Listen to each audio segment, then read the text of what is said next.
The microphone feedback screeched through the ballroom, a high-pitched wail that silenced the 300 guests instantly. It was a sound that made your teeth ache, but it was nothing compared to the words that followed. I stood frozen near the head table, my hands trembling, clutching a manila envelope against my chest as if it were a shield. The room was a sea of pastel silks, diamonds, and tuxedos, a world of glittering excess that smelled of expensive perfume and imported lilies. I was the gray smudge in the corner of a perfect painting. I was wearing my best dress, a beige polyester blend I had bought at a department store clearance sale 4 years ago, but standing there under the crystal chandeliers, I felt naked. Tiffany, the bride, stood on the elevated platform of the head table.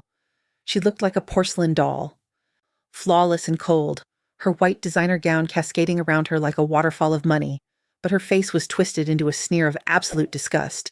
She was holding the microphone in one hand and pointing a manicured finger directly at me with the other. Her engagement ring, a rock the size of a quail's egg that my son had taken out loans to buy, caught the light and blinded me for a second. "Security!" she screamed, her voice echoing off the vaulted ceilings. I said, "Security, why is she still here? Remove the trash. She is ruining the aesthetic." My son, Michael, sat next to her. My beautiful boy. The boy I had raised on soup and crackers. The boy I had worked double shifts to put through architecture school. He looked down at his plate. He didn't stand up. He didn't defend me. He shrank into his chair, wishing he could disappear, wishing I would disappear. That hurt more than the name-calling. That hurt more than the hundreds of eyes burning holes into my back. A heavy hand landed on my shoulder. It was a security guard, a large man in a black suit who smelled of peppermint and stale coffee. His grip was firm, bruising. "Ma'am, you need to come with me," he said, his voice low but firm. "Let's not make this harder than it needs to be." "Please," I whispered, my voice cracking. I just wanted to give them their gift." "Get her out," Tiffany shrieked again, stomping her foot like a petulant child. "She's contaminating the vibe. Look at her. She looks like she crawled out of a dumpster." The guard pulled me. I stumbled. My heel caught on the plush carpeting. My hands flew open to break my fall. The manila envelope, the one thing I'd guarded with my life for the last 48 hours, slipped from my grasp. It spun through the air in slow motion, hitting the polished dance floor with a heavy slap. It slid across the wood, spinning until it came to a stop right at the foot of the head table, right in front of Michael's shiny patent leather shoes. The seal popped open. The thick, heavy parchment inside began to slide out. I reached for it, but the guard held me back. "No, ma'am, leave it. We're going. Now." I watched as Michael stared at the paper on the floor. I saw his eyes focus on the bold black letters at the top of the document. I saw the color drain from his face. I saw the moment the world stopped turning. But before we get to that moment, the moment everything changed, you need to understand how a woman worth $15 million ended up being thrown out of her own son's wedding like a bag of garbage. You need to understand the sacrifice. You need to understand the secret. My name is Zinnia Campbell. I am 62 years old. For the last 30 years, I have been invisible. And this is the story of how I stopped hiding. 2 days before the wedding, I was exactly where I always was on a Thursday night. On my knees, scrubbing the scuff marks off the linoleum floor of the third-floor corridor at Mobile General Hospital. The smell of industrial bleach and ammonia was my perfume. It had seeped into my pores, into my hair, into the very fabric of my life. I didn't mind it. It smelled like honest work. It smelled like survival.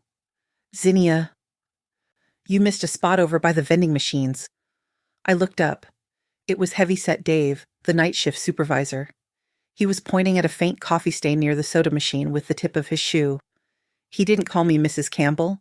He didn't look me in the eye. To him and to the doctors and nurses who walked past me every day, I was just part of the machinery. I was the thing that made the trash disappear and the floor shine. I was a pair of hands holding a mop. "I'm on it, Dave," I said, pushing a stray lock of gray hair behind my ear. I dipped my rag into the bucket and moved to the stain. My knees popped as I knelt down. Arthritis was setting in, a dull, throbbing ache that lived in my joints like an unwanted tenant. But I ignored it. I had ignored it for years. "Make sure you get the trash in the break room, too," Dave grunted, walking away. "Dr. Evans complained it smells like tuna in there." I finished the spot and hauled myself up. I walked to the break room, keeping my head down. Dr. Evans was there, pouring himself a cup of coffee. He was a young man, about Michael's age. He looked tired. Evening, Zinnia, he said kindly, though he didn't stop looking at his pager. Good evening, doctor, I replied softly. I emptied the bin, tied the bag, and replaced the liner. I moved efficiently, silently. I was a ghost in a blue uniform. Why did I do this? Why did I break my back for minimum wage and no respect? I did it for the picture taped to the inside of my locker downstairs.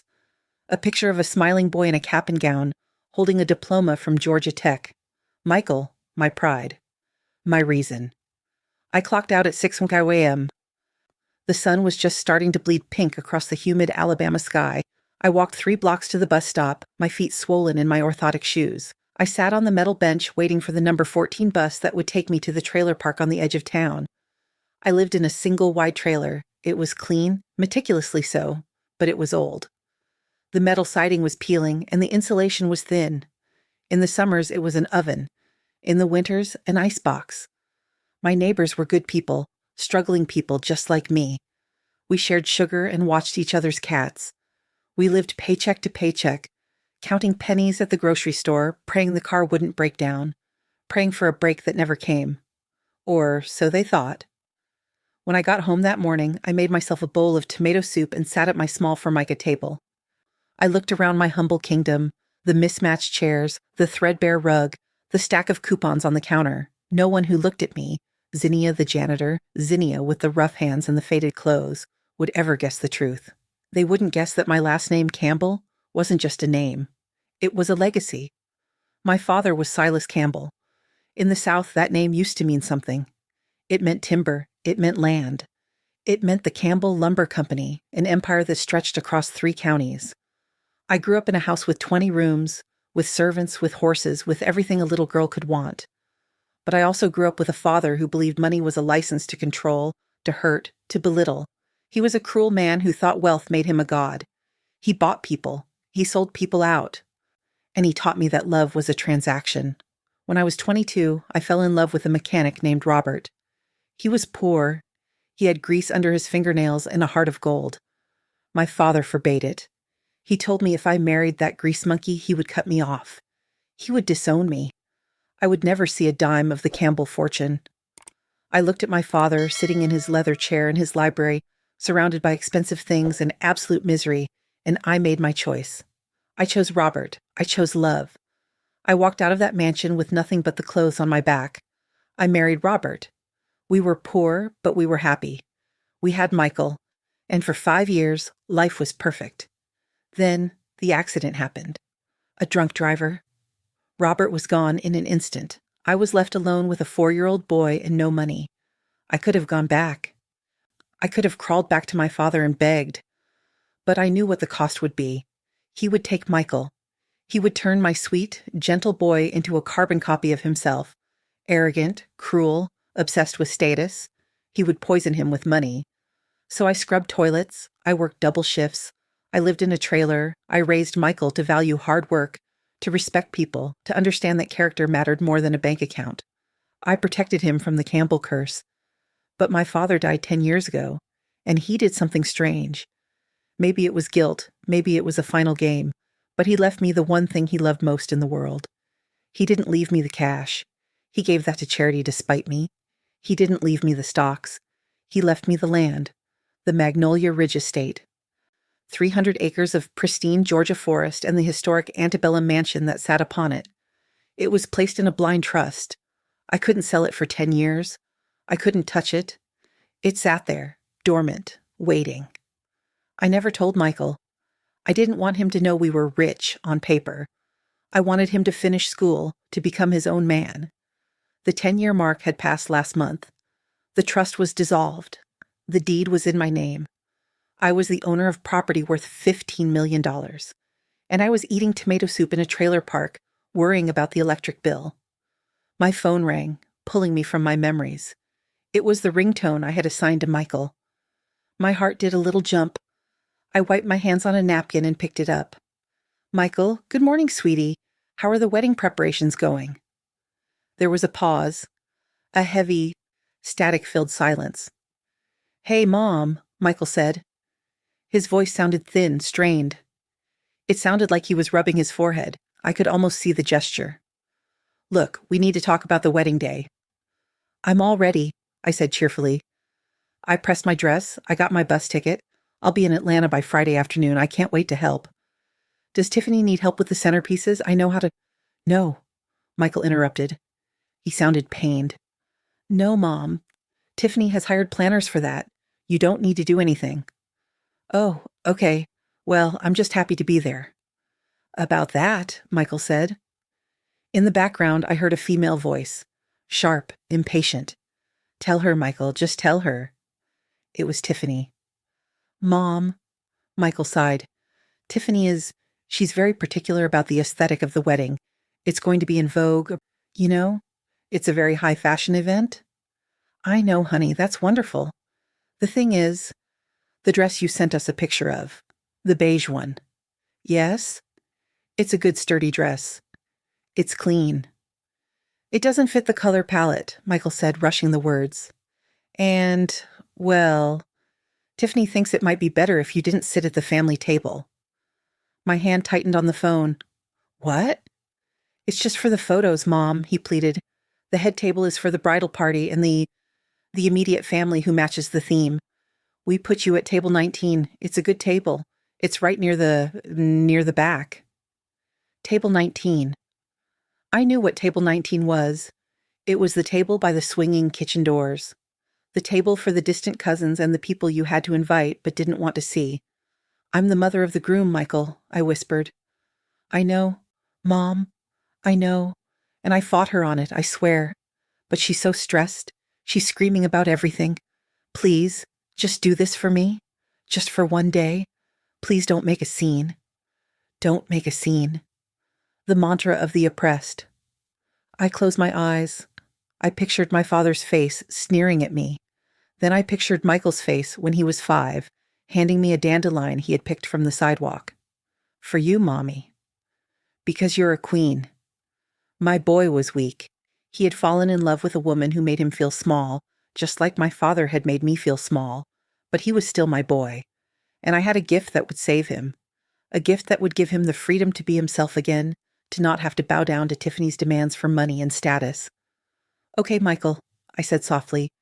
Table 19, beige dress. I won't make a scene. Thanks. Mom. He exhaled, the relief palpable. You're the best, really. I have to go. The florist is here. The line went dead. I sat in my trailer, listening to the hum of the refrigerator. I looked at my rough, chapped hands. Tiffany thought I was trash. She thought I was an embarrassment. She had no idea that the venue she had been crying over for months, the venue she couldn't book because it was privately owned and closed to the public, was Magnolia Ridge. She wanted to get married there more than anything. She had ranted about it on her Instagram. Some selfish billionaire is hoarding the most beautiful estate in Georgia, she had posted. She didn't know the selfish billionaire was the janitor she wouldn't let sit at her table. I stood up. I washed my bowl. I walked to the back bedroom and pulled a shoebox from under the bed. Inside was my bus ticket and a key. The key to a safety deposit box at the First National Bank of Mobile. I wasn't going to the wedding just to watch. I was going to give them the estate. I was going to hand over the deed to Magnolia Ridge. It was worth $15 million. It would change their lives. It would give Michael the capital to start his own firm, to stop working for that tyrant boss he hated. It would give Tiffany the status she craved. And maybe, just maybe, if I gave them everything, if I sacrificed my secret, my safety net, my legacy, Tiffany would finally see me. She would see that Zinnia Campbell wasn't trash. She would see that I loved Michael enough to give him a kingdom I never wanted. I slept fitfully that night. The next morning, I put on my best coat and took the bus downtown. I walked into the bank. The teller looked at my worn shoes and my plastic rain bonnet with suspicion. Can I help you, ma'am? I need to access my box, I said, sliding the key across the marble counter. She checked my ID. Her eyes widened when she saw the account flags on her screen. The flags that said high-value client. Her demeanor changed instantly. Of course, Mrs. Campbell. Right this way. She led me to the vault. I opened the box. It was almost empty except for a thick, heavy envelope sealed with red wax. I picked it up. It felt heavy. It felt like destiny. I slipped it into my oversized purse right next to my pack of tissues and my bus schedule. The Greyhound ride to Atlanta took 6 hours. The bus smelled of diesel and stale sandwiches. A baby cried for 3 counties. I sat by the window, clutching my purse, watching the pine trees blur by. I rehearsed what I would say. Michael, Tiffany. I know we haven't always seen eye to eye, but I want you to be happy.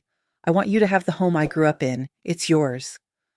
I imagined Tiffany's face. She would cry. She would hug me. She would say, "Oh, Zinnia, I'm so sorry I judged you." Michael would look at me with pride. We would be a family. I was a fool, a hopeful, desperate, loving fool. I arrived in Atlanta on Friday afternoon. I stayed at a Motel 6 near the highway because the hotel block Michael had reserved for the guests was $300 a night, and I couldn't afford that on a janitor's salary. I ironed my beige dress on the rickety ironing board in the room. I polished my shoes with a wet washcloth. Saturday evening came. I took a taxi to the venue. It was a country club called the Golden Ostrich. Tacky name, opulent place. The gates were wrought iron, gilded with gold leaf. The driveway was lined with imported Italian cypress trees. The taxi driver, a nice man named Earl, looked at me in the rearview mirror. "You heading to a wedding, ma'am?" "Yes," I beamed. "My son is getting married." "You look nice," he lied kindly. "Thank you." He dropped me off at the front steps. I paid him and tipped him $5. Too much for me, but it felt like a special occasion. I stood at the bottom of the grand staircase leading up to the ballroom. Luxury cars were pulling up, Mercedes, Bentleys, Porsches. Beautiful people in satin and velvet were gliding up the stairs. I took a deep breath. I smoothed the front of my beige polyester dress. I checked my purse one last time to make sure the envelope was there. "You are a Campbell," I told myself. "You own more than everyone in this room combined. Head up." I walked up the stairs. The doorman looked me up and down, checking his clipboard twice before finding my name. Zinnia Campbell. You're on the list?" He sounded surprised. "I'm the groom's mother," I said, trying to sound confident. "Right. Go on in." I entered the ballroom. It was breathtaking. The ceilings were 40 feet high, painted with frescoes. There were ice sculptures. There were towers of champagne. A string quartet was playing Debussy, but the moment I stepped onto the plush carpet, I felt the shift. It was the same feeling I got when I walked into the hospital cafeteria with my mop bucket. The eyes that slid over me, the subtle turns of heads away from me. I saw Tiffany's mother across the room. She was a tall woman with hair pulled so tight it looked like it hurt, wearing a silver gown that cost more than my trailer. She was holding a champagne flute and laughing with a group of women. I walked over, smiling. "Hello, Sharon. It's so lovely to see you. The venue is beautiful." Sharon turned. Her smile vanished like smoke. She looked at my dress. She looked at my sensible shoes. She looked at my purse. "Oh," she said, her voice dripping with ice. "Zinnia, you made it." "Yes." The bus ride wasn't too bad. "Bus?" One of the other women covered her mouth to hide a giggle. "Sharon," I said, ignoring the giggle. "Is Michael around? I haven't seen him yet." Sharon sighed, swirling her champagne. "He's busy, Zinnia. It's his wedding day. And honestly," she leaned in closer, dropping her voice to a conspiratorial whisper, "could you try to blend in a bit more? You're blocking the view of the ice sculpture." She turned her back on me. The circle of women closed ranks. I was dismissed. I swallowed the lump in my throat. "It's okay," I told myself. "Just wait until the gift. Just wait." I found table 19. It was exactly where Michael had said it would be, in the far back corner, wedged between a large potted palm and the swinging metal doors of the kitchen. Every time a waiter burst through with a tray of salmon, a gust of hot, fishy air hit me. I sat down. The other people at the table were a distant cousin of Michael's I hadn't seen in 20 years, his sullen teenage son, and 2 of Tiffany's old college roommates who had clearly fallen out of favor. We were the island of misfit toys. So, the cousin, a man named Bob, chewed on a breadstick. "You're the mom? And you're sitting back here with us?" "It's fine," I said, clutching my purse. "They have a system. It's about the aesthetic." "Aesthetic," Bob snorted. "That's a fancy word for being rude." The music swelled. The lights dimmed. The doors opened. Michael and Tiffany entered. They looked like royalty. Michael was handsome in his tuxedo, though he looked pale, sweaty. Tiffany was radiant. A vision in white lace and diamonds. The room erupted in applause. I clapped until my hands stung. I stood on my tiptoes to see them. They moved through the room, greeting guests. They hugged the wealthy uncle from New York. They laughed with the senator at table 2. They slowly made their way back. But they stopped at table 4. They turned around. They went to the head table. They didn't come to table 19. Michael looked over at me once. Our eyes met across the room. He gave a tiny, apologetic grimace, then looked away when Tiffany grabbed his arm. Dinner was served. I picked at my chicken. I couldn't eat. The envelope in my purse felt like it was burning a hole in the fabric. I needed to give it to them. I needed to end this feeling of being an intruder. Speeches began. The best man told a joke about Michael in college. The maid of honor cried about how Tiffany was her soul sister. Then Tiffany stood up. She took the microphone. She looked out at the crowd, her eyes shining with triumph. "Thank you all for coming," she purred. "This day is perfect. Almost perfect." She paused for dramatic effect. "You all know my dream was to host this at the Magnolia Ridge Estate. It is the heart of Southern heritage. But," she let out a sad little sigh, "the current owner is an absentee ghost who refuses to share the beauty with the world. Some people just don't appreciate what they have. They hoard it. Just like they hoard their—" She trailed off, glancing vaguely in the direction of the back tables. "Their tackiness." A ripple of laughter went through the room. My face burned. She was talking about the owner of Magnolia Ridge. She was talking about me, though she didn't know it. She was insulting me twice in one breath. I couldn't take it anymore. I couldn't sit by the kitchen door and be mocked. I needed to leave, but I couldn't leave without giving Michael his future. I had to be the bigger person. I had to be the mother. I stood up. I grabbed my purse. I pulled out the manila envelope. "Where you going?" Bob asked. "To give the bride and groom their present," I said. "Good luck," Bob muttered. "Watch out for the bride. She bites." I walked through the tables. My heart was hammering against my ribs. Thump, thump, thump. I navigated the sea of silk and tuxedos. I walked past the senator. I walked past the ice sculpture. I reached the dance floor. It was empty, a vast expanse of polished wood separating me from the head table. I stepped onto it. My heels clicked loudly in the sudden silence as the band took a break. Michael saw me coming. His eyes widened. He shook his head slightly. "No, Mom, don't." But I kept walking. I was 10 feet away. 5 feet. Tiffany turned. She saw me. Her smile dropped. Her eyes narrowed into slits. "Michael," I said, my voice trembling but audible in the quiet room. I have something for you. I know I'm not supposed to be up here, but I have to catch my bus back to Mobile tonight, and I wanted you to have this." I held out the envelope. Tiffany stood up. She grabbed the microphone from the table. She didn't look at the envelope. She looked at my dress. She looked at my shoes. She looked at me with pure, unadulterated hatred.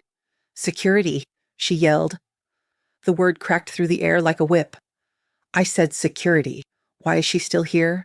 Remove the trash. She is ruining the aesthetic.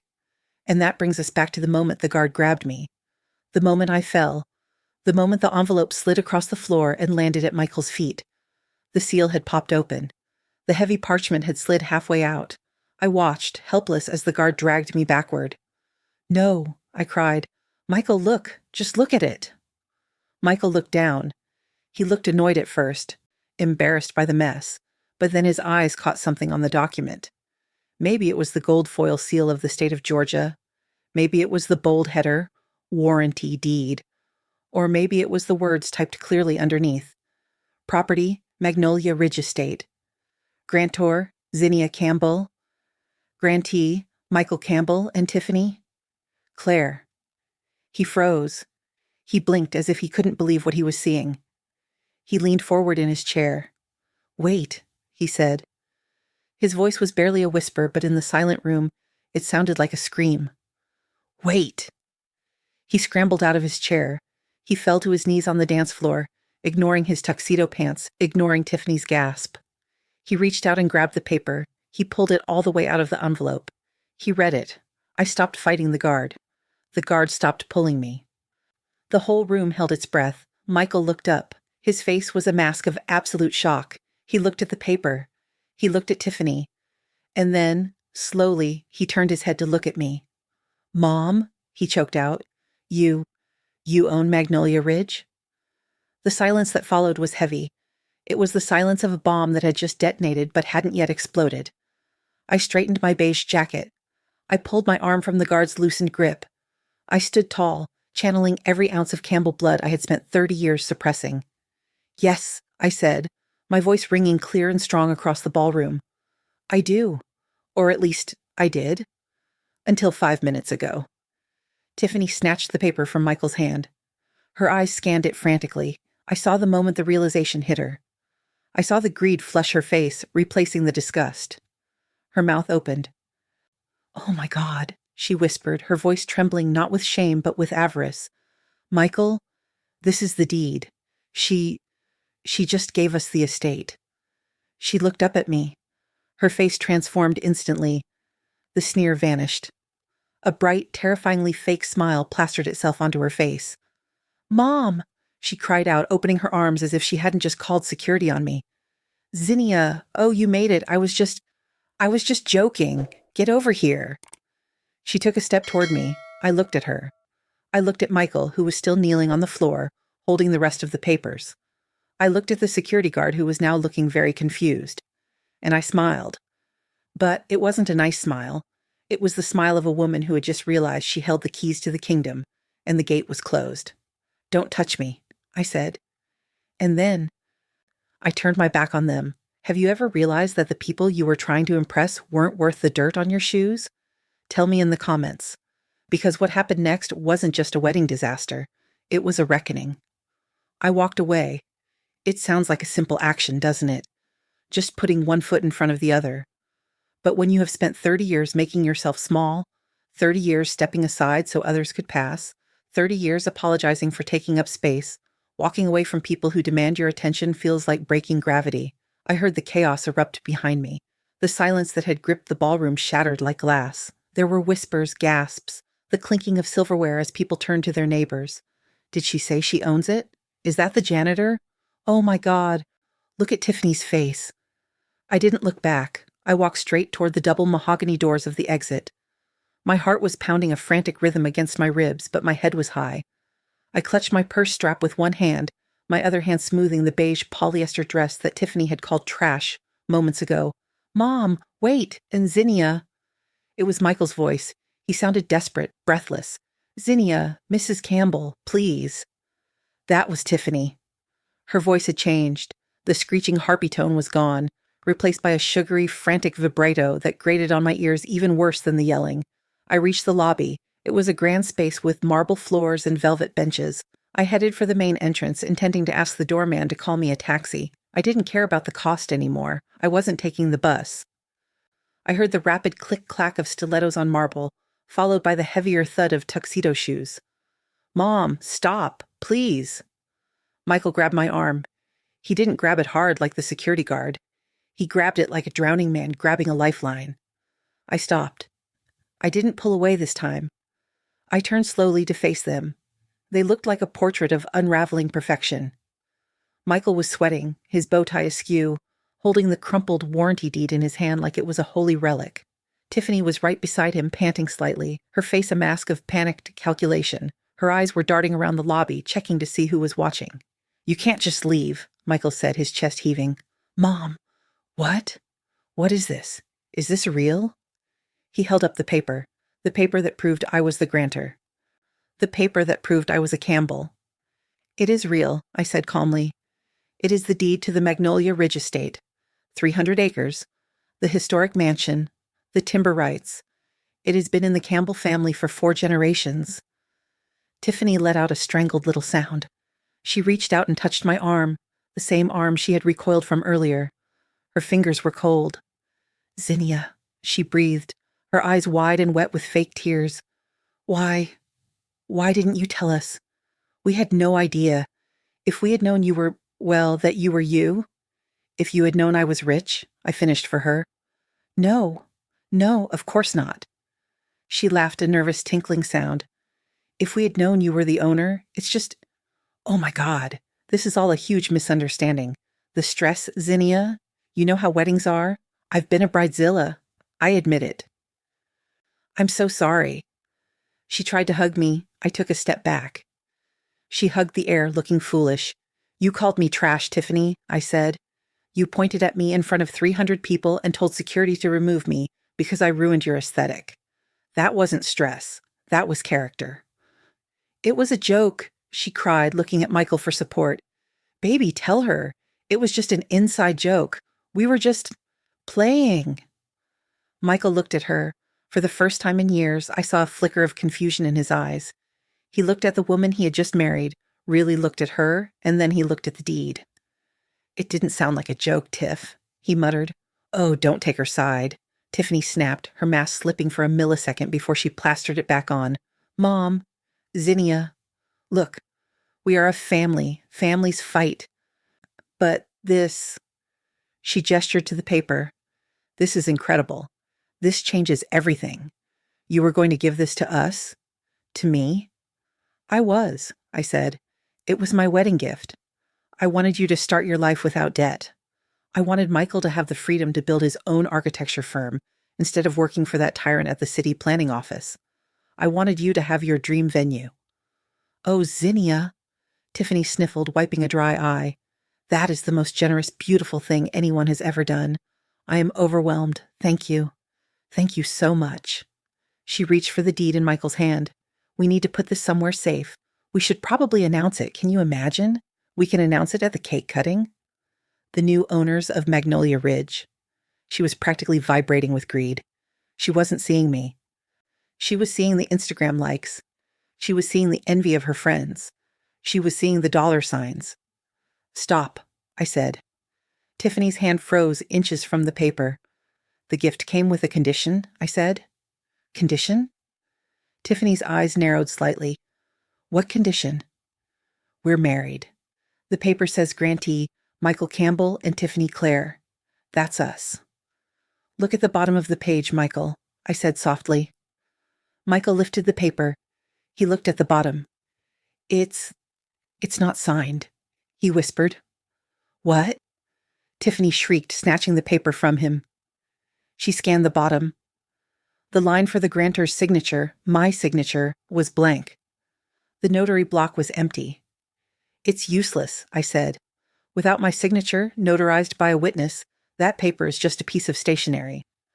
It transfers nothing. The air went out of Tiffany as if she had been punched in the stomach. She stared at the blank line. She looked at me.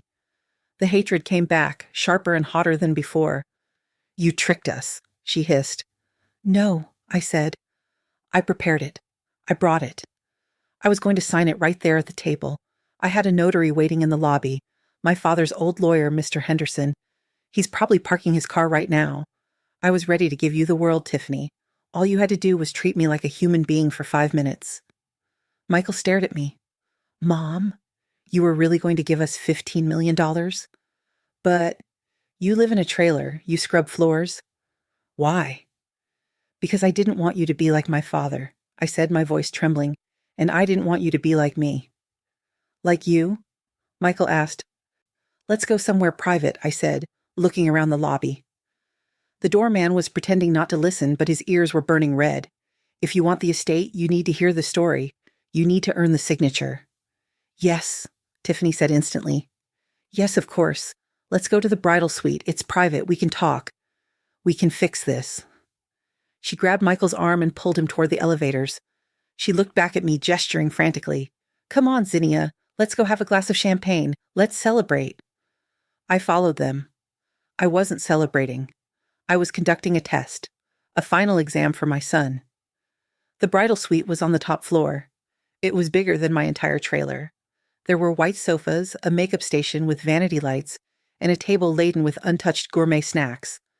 Tiffany's bridesmaids were there, touching up their lipstick. Everyone out, Tiffany yelled as she stormed in. But Tiff, we haven't finished the... Out, she screamed. Now, go to the bar. The bridesmaids grabbed their purses and fled like frightened gazelles. Tiffany slammed the door and locked it. She turned to me, her chest heaving in her tight corset. Okay, she said, forcing a smile. We're alone. Here. She ran to the minibar and popped a bottle of champagne. She poured a glass and shoved it into my hand. Drink. Relax. You look tense. I placed the glass on the table without taking a sip. Sit down, Michael. Michael sat on the edge of the sofa. He looked shell-shocked. He kept looking at the deed, rubbing his thumb over the embossed seal. 30 years ago, I began, remaining standing. I lived in a house just like Magnolia Ridge. I lived in the Campbell estate. My father, Silas Campbell, was the richest man in 3 counties. Silas Campbell? Tiffany gasped. The timber tycoon? I studied him in business school. He was legendary. Wait, you're that Campbell? I am his daughter, I said, and I was miserable. My father believed that net worth determined human worth. He treated the staff like animals. He treated his competitors like prey. And he treated me like a broodmare to be married off to merge fortunes. I looked at Michael. When I met your father, Robert, he was a mechanic. He had nothing but a kind heart and dirty hands. My father hated him. He gave me an ultimatum. Dump the mechanic and keep the millions or marry him and be cut off forever. You chose Dad, Michael whispered. I chose love, I said. I walked out. I never took a dime. We struggled. Michael, you remember? You remember the winters when we had to wear coats inside the trailer because we couldn't afford propane? You remember the soup? I remember, he said, tears filling his eyes. I remember you crying when I needed braces. I cried because I wanted to give you everything, I said. But I realized that if I had stayed with my father, if I had taken his money, I would have turned you into him. I wanted you to know the value of $1. I wanted you to know that people matter more than things. That's really noble, Tiffany interrupted, clearly bored by the history lesson. But Zinnia, honey, that's in the past. You proved your point. You raised a great guy. But now, come on. You're 62. Do you really want to keep scrubbing toilets? You own a fortune. It's crazy to live like that when you have this. She waved the deed. I don't scrub toilets because I have to, I said. Not anymore. My father died 10 years ago. He left the estate to me in a trust. It unlocked last month. I could have moved into the mansion. I could have bought a yacht. But I stayed at the hospital. Why? Tiffany asked, genuinely baffled. Because I like being useful, I said. And because I was waiting. I was waiting to see who you would become, Michael. I was waiting to see who you would marry. I looked at Tiffany. I wanted to see if you loved my son, or if you were just looking for a stepping stone. When Michael told me he met a girl from a good family, I was worried. But I gave you a chance. I came to the engagement party. Do you remember? Vaguely, Tiffany shrugged. It was a busy night. You asked me to fetch you a drink because you thought I was the catering staff, I said. And when Michael introduced me as his mother, you asked him, right in front of me, if I was going to wear that to the wedding. I have an eye for fashion, Tiffany defended. I was trying to help. And then came the wedding planning, I continued. The phone calls where I wasn't allowed to speak. The seating chart where I was put by the kitchen. The demand that I wear beige so I would blend into the wallpaper. You tried to erase me, Tiffany. You were ashamed of me. I wasn't ashamed, Tiffany lied. I wanted everything to be perfect. And let's be honest, Zinnia, you have a certain look, a working class look. It doesn't photograph well in a black tie aesthetic. I was protecting you. I didn't want people to judge you. You were protecting your image, I said. And then, tonight, remove the trash. That's what you called me. I was stressed, Tiffany yelled, throwing her hands up. How many times do I have to say it? I was hungry. My shoes hurt. The DJ played the wrong song. I snapped. Everyone snaps. It doesn't mean I don't love you. She walked over to Michael and grabbed his shoulders. Baby, tell her. Tell her we're good people. Tell her we deserve this. Think about our future. Think about the headquarters. We can rename the estate. The Vance Campbell Estate. We can build a legacy. Michael looked up at me. He looked torn. On one hand, he had the mother who sacrificed everything for him. On the other, he had the wife he had just pledged his life to, and the promise of $15 million. Mom, Michael said slowly. Tiffany, she can be intense, I know, but she's my wife. And we are struggling. I have student loans. The business is slow. This house, this estate, it would save us. It would change our lives. It would, I agreed. But at what cost? I reached into my purse. I pulled out a pen. A simple, cheap blue Bic pen from the hospital supply closet. Tiffany's eyes locked onto the pen like a shark smelling blood. I am willing to sign it, I said. Tiffany let out a gasp of pure ecstasy. Yes. Oh, Zinnia. Thank you. Thank you. I knew you were reasonable. I knew you loved us. She practically shoved the deed onto the coffee table, smoothing it out. Sign it. Sign it right here. We can get Mr. Henderson to stamp it downstairs. I am willing to sign it, I repeated, holding the pen in midair. On one condition. Anything, Tiffany said. You want a room in the mansion? You got it. You want to be in the photos? We'll reshoot them. We'll Photoshop you in. Anything. No, I said. I don't want a room. I don't want to be in your photos. I looked at Michael. This was it. The moment of truth. I will sign this deed transferring the entire estate to Michael Vance, I said. Solely to Michael Vance. Tiffany's smile faltered. What? Well, sure, but we're married. What's his is mine. California is a community property state. Wait, we're in Georgia? But still, it's the same thing. And, I continued, ignoring her, the deed will contain a restriction, a conduct clause. If Michael Vance remains married to Tiffany Clare, the property cannot be sold, mortgaged, or used for commercial purposes. It must remain a private residence. No events, no headquarters, no lifestyle brand, just a house. Tiffany's face went white. What?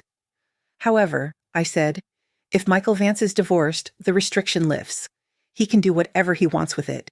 Sell it, develop it, burn it down. It's his. The silence in the room was deafening. I had just put a price tag on their marriage. I had just told Michael exactly what I thought of his wife. You can't do that, Tiffany whispered. That's blackmail. It's a gift with terms, I said.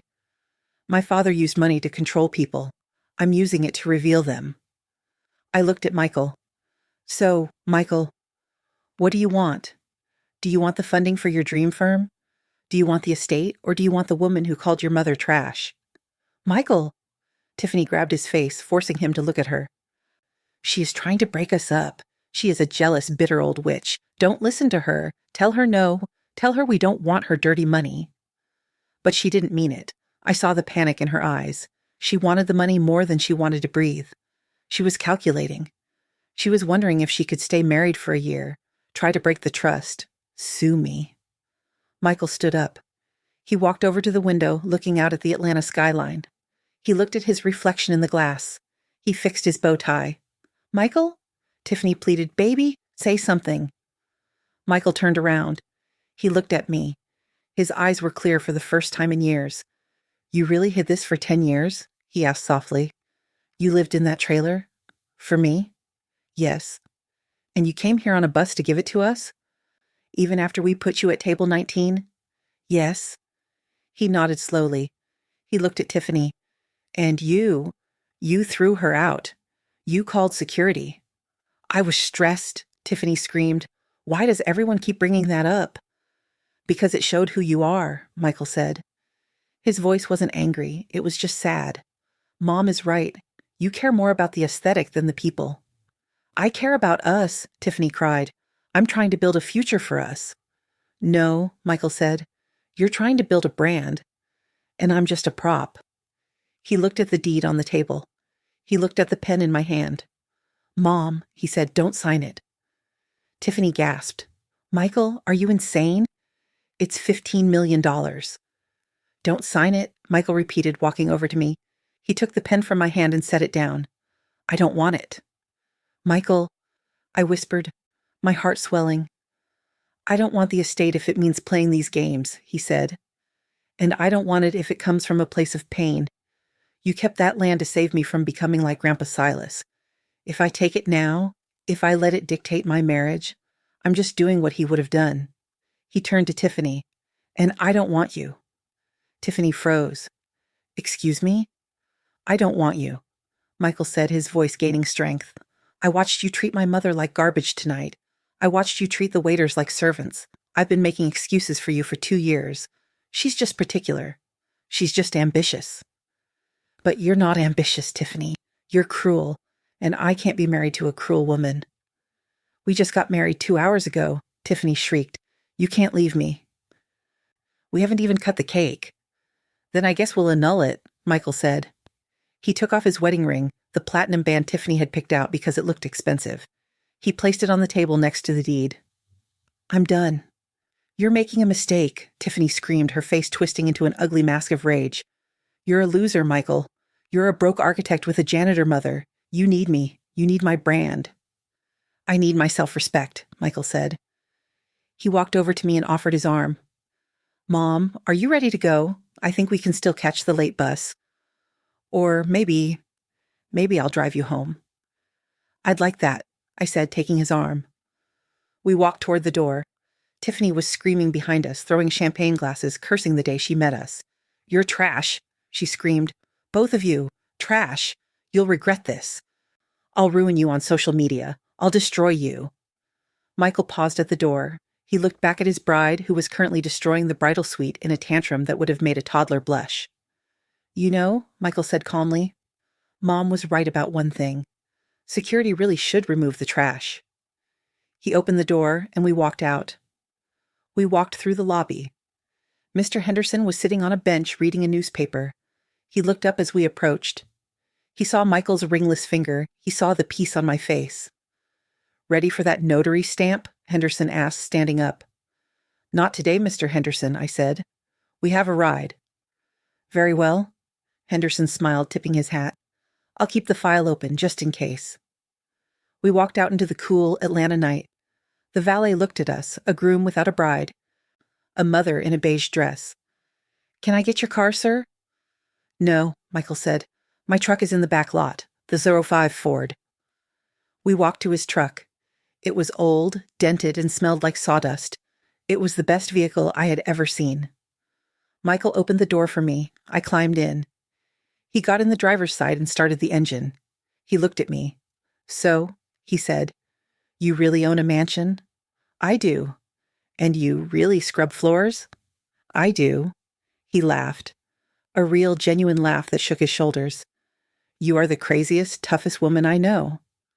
I'm a Campbell, I said, winking. We're complicated. Can we stop for a burger? He asked. I'm starving. The food at the wedding was aesthetic but tiny. I'm buying, I said. I think I can afford it. We drove away from the Golden Ostrich, leaving the lights and the music and the screaming bride behind us. We drove toward the highway, toward the Waffle House, toward a future that wasn't paved with gold, but with something much more valuable. Have you ever walked away from a perfect situation because it felt wrong? Tell me in the comments. Because sometimes the biggest fortune you can have is the courage to walk away. Epilogue. 1 year later, the Magnolia Ridge Estate is beautiful in the spring. The azaleas are in full bloom, painting the grounds in shades of pink and purple. I am sitting on the front porch drinking iced tea. I'm not wearing a beige polyester dress. I'm wearing jeans and a linen shirt. My hands are still rough, but they aren't chapped from bleach anymore. I retired from the hospital 6 months ago. Dave, the supervisor, actually cried when I left. He said he never found anyone who could get the scuff marks out like I did. Michael is inside. He's turning the old carriage house into his architecture studio. He started his own firm, Campbell Advanced Design. He specializes in sustainable restoration. He's not rich yet. He works hard, but he smiles every day. We didn't sell the estate. We moved in. It's too big for 2 people, so we opened the West Wing as a shelter for women getting back on their feet. Women who need a second chance just like I did. Tiffany? Oh, you probably saw the video. One of the bridesmaids filmed her meltdown in the suite and leaked it. Bridezilla meltdown trended for 3 days. She lost her sponsors. She lost her followers. Last I heard, she was selling herbal supplements on Facebook. The deed sits in a frame in the hallway. It's still unsigned. We don't need it to prove who owns this place. We know. We own it. Not because of the paper, but because we know what it's worth. Thank you for listening to my story. Remember, true wealth isn't what you have in the bank. It's who you have in your corner. If you enjoyed this story, please like and subscribe. And never judge a book or a janitor by their cover. You never know who holds the deed.